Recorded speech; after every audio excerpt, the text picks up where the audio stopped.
Hey there. Thanks for tuning in. I've got a really cool question to answer today, and I'd like to unpack that with you. So, another question I've been asked recently is, what is actually happening when a relationship brings friction? So, instead of dancing in the ego's narratives around this person doesn't like me, this is too hard, it's never going to work, they just don't understand me, we're actually looking into the invitation within the friction. So the friction is telling you that there is more work to be done on understanding each other on a deeper level. I talk a lot about soul contracts. Soul contracts say that the deepest connections will most likely be the most work. Let's just take a breath around that. When the friction shows up, if your ego is running your life, watch the narratives go straight to this is too hard, this isn't going to work, and you're going to focus and project on what that person is doing wrong and focus on your wounding because you're still looking through your wounding.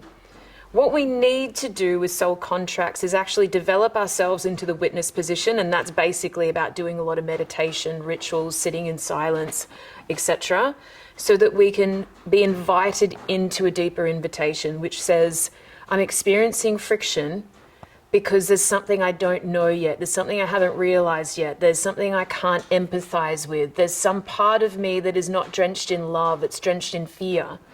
If we come at every relationship and every situation in our lives with fear, it's all going to go wrong, trust me. And if you make all of your decisions, whether it's business or personal, based on fear, you'll end up living a fear-based life, which means you'll either protect yourself from ever feeling intense emotions, which I think takes us away from the human experience, or you'll keep yourself safe and live in a bundle of your own fear. So if you're noticing that you're still controlled by fear, then the ego is still at play. If there is someone you deeply love and are connected with, and it's okay that that person isn't just your intimate partner, it's okay that you can deeply love your team members and deeply love people in your community and deeply love your friends as if they were your family.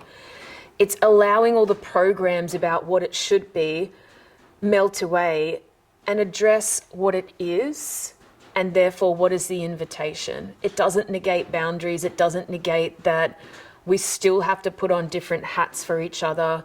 There's still timing and there is still wounding, but we are missing out on the depth of so many contracts because we're telling ourselves it's too hard or it's too uncomfortable. What if we went towards these experiences and actually laid it on the table around what is inviting me in here? And how can I allow myself to experience love in many different places without blocking it, without putting walls up around my heart, and actually lean into a more loved-based experience where I'm deeply grateful and deeply connected to everyone in my inner and outer circles. So awesome questions to answer. Thanks so much.